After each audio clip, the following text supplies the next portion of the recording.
Hey guys, good morning. Another day, another regala. So, ngayon meron tayong task na hindi naman siya ganun kahirap, pero mahirap. So, ang task natin is maghahanap tayo ng sisiw. Anyways, kahatid ko pa lang kay Mrs. sa work niya. So, ako ngayon naman is maghahanap ng sisiw. So, bakit nga ba? Ba't nga ba ako maghahanap ng sisiw? Ganito kasi yon.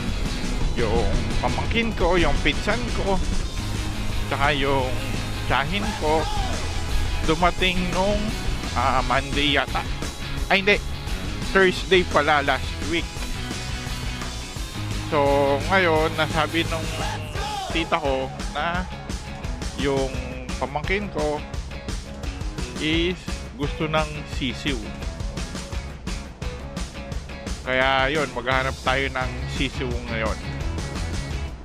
So, madali lang yung task pero parang mahirap gawin kasi parang sa mga piyestahan ko lang nakikita yung mga sisiw na gusto niya. So, subukan muna natin hanap. So, unang destination natin sa palengke ng Malabon. Tingnan natin doon kung mayroon. Pag wala, di ikot-ikot tayo. Holiday naman eh. Oo, wala namang pasok. Welcome to EPSA Gate 4. So, dati dyan ako nadaan nung wala pa akong motor saka sasakyan. Dyan pa ako nadaan. Kaya lang pag wala kasing sasakyan parang hassle. Kasi ang hirap maghantay ng mga jeep tapos sa baby bus punuan pa bago umalis. Kaya buti na lang nagkaroon tayo ng motor ng sasakyan ng 4 wheels. So, katas ng paghihirap. Anyways, guys, unahin na muna natin yung Tansa Market kasi para pag wala doon, di sa Malabon tayo. Malabon Market para along the way pa uwi. Kasi pag babalik ta rin natin, palayo ako sa bahay. And hopefully sana meron doon. Pag wala, baka piyestahan ang hanapin. Kaya lang, maaga pa. Baka sarado pa yun. So, Tejero Crossing na tayo, guys. Ilang minuto lang, narating ko na ang Tansa Public Market. May nakita akong tindahan, kaya lang wala silang available na sisiw. Yun guys, so pabalik na tayo at unfortunately may nagtitinda. Kaya lang wala daw available. So baka Tuesday next week pa.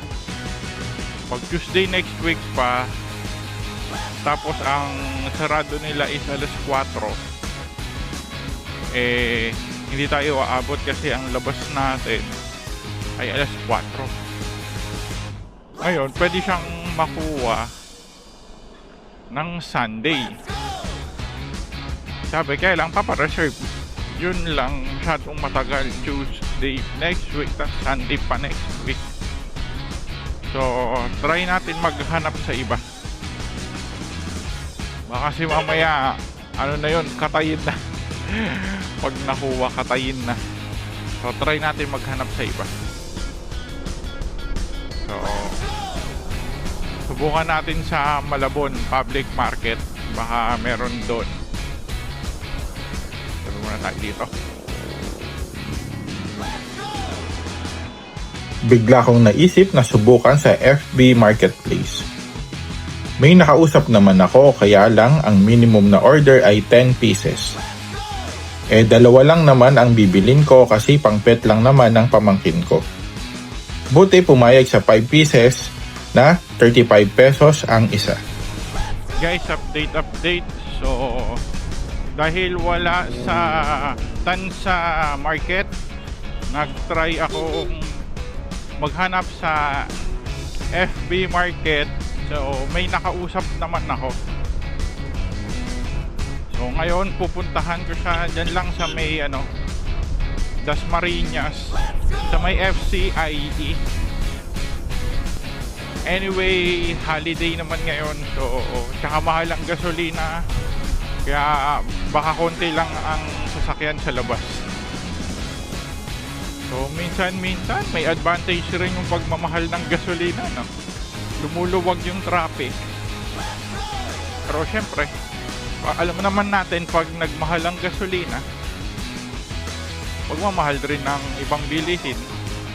So kalalagpas lang natin ng Tejero Crossing, and dito na tayo sa Arnaldo Highway. So dire-diretso lang naman to papuntang Sunnybrook. Then paglagpas ng Sunnybrook, dire-diretso pa rin hanggang sa marating natin yung destination natin. Actually nagulat ako nung sinabi ng auntie ko na gusto nung pamangkin ko ng sisiw. So napaisip ako, sabi ko sa mga pestahan lang yung mga gano'n. Pero dahil free naman tayo, so pasayahin natin ang bata, pasayahin natin ang ating pamangkin. So mga 8:15 tayo umalis ng Tansa Market. Then hopefully, sabi kasi dito mga 30 minutes. Mga 30 minutes lang ang biyahe. Nandun na tayo. And check natin ngayon, if mga 30 minutes lang is nandun na tayo, ibig sabihin walang traffic. Yun yung maganda doon, smooth. Pero mukha naman walang traffic kasi konti lang yung nakikita kong sasakyan. Hindi katulad kapag ordinary day, dito pa lang traffic na. Dito pa lang sa may crossing ng Malabon traffic na yan. Ngayon parang luwag. So tabi muna tayo at maglagay tayo ng shades. Taas doon kabila, masyadong nakakasilaw. Okay, balik tayo sa lakbay natin, sa gala natin. So minto lang ako saglit para mag-shades at masyadong mataas ang araw. Ibig sabihin summer na, kaya mainit na rin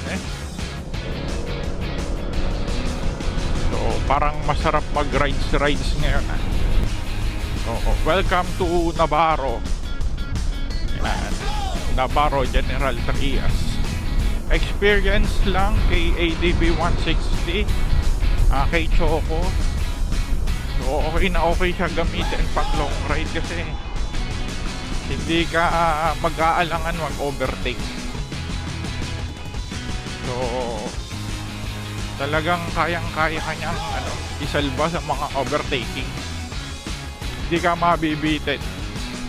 Pero syempre, nasa sa'yo yun kung paano ka mag-overtake. Baka mamaya mag-overtake ka, sobrang bilis rin nung uunahan mo. Mag-isip-isip rin. Sa overtaking, okay si ADB. Then sa akyatin rin, okay siya, pero depende kung paano mo siya iaakyat. Baka mamaya kasi naka-puwersa ka kagad naka full throttle ka kagad, malamang kapusin ka sa dulo. Dapat yung enough lang, lalo na pag wala kang buwelo, enough lang dapat yung throttle mo. Hindi ka dapat pigang-piga kasi baka maubusan ka ng puwersa. Mahirap nga yun. Nagawang flyover dito, parang ang tagal na. Parang 2 years na itong ganito. Hindi ko alam bakit nakatenga. O baka isa yan sa mga, alam nyo na, mga usong-usong ghost project. Hindi yun yung agenda natin, hindi yung tulay. Ang agenda natin is may hahanapin tayong sisiw. Sarap! Dire-diretso. Hopefully, sana pagbalik ko ganito pa rin. Hindi siya ganong ka-traffic. Dire-diretso. Sarap naman. Oo. Parang malapit na tayo. So, welcome to Dasmariñas, Cavite. So, 8:44. So, nandito na tayo sa, hindi ko alam kung subdivision yata to. So, dito may Tire King, Dasmariñas. Ilang sandali pa at narating ko na ang aking pupuntahan. Agad akong pinapasok ni ate at kuya para makapili ng sisiw. Hindi ko na nga lang na-videohan ang pagpili ko ng sisiw at baka kasi magalit sila ate. Okay guys, so transaction done. Naka-purchase na ako ng sisiw para sa pamangkin ko. So ngayon, pauwi na tayo. Hopefully, hindi traffic. Sana ganun pa rin yung takbuhan. Tulad nung kanina nung papunta tayo. So, pabalik na tayo at okay naman. So, transaction done. Secure na natin yung sisiw ng ating pamangkin. And sure ako na matutuwa siya. And mura lang nung sisiw. So, nakakuha ko lang siya ng 35 each. Kasi sa palengke, binibigay sa akin 65. Then pagbunot alam ko 50 to eh.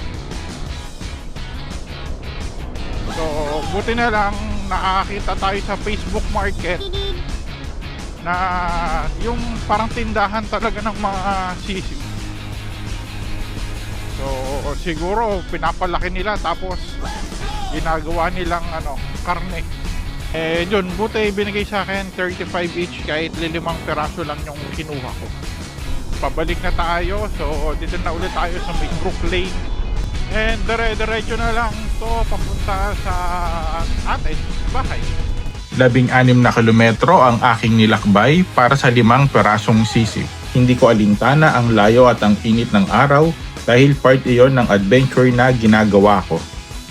Basta ang mahalaga, mapasaya ko ang aking pamangkin. Marahil ang iisipin ng iba ay nagsasayang lang ako ng gasolina. Pero para sa akin, hindi yung halaga ng sisiw o ng gasolina ang kailangan kong isipin, kundi ang bawat oras na lumilipas. Dahil may mga pangyayari sa buhay natin na pwede pa nating ulitin, ngunit di na pwedeng ibahin. Kaya enjoy lang natin ang bawat oras na lumilipas. Minsan lang sila magiging bata. Kaya para sa akin, ipadama na natin sa kanila ang mga bagay na di na nila pwedeng balikan paglipas ng panahon. Sa ngayon, bata muna sila dahil bukas sila na ang papalit sa ating henerasyon. So guys, dito ko natatapusin tong video. Kung umabot ka sa part na ito ng video ko, so please comment your name below para ma-shoutout kita sa mga susunod kong video. And also please don't forget to like, share, and subscribe on my YouTube channel, Wonderboy Adventure. So thanks for watching. Bye bye.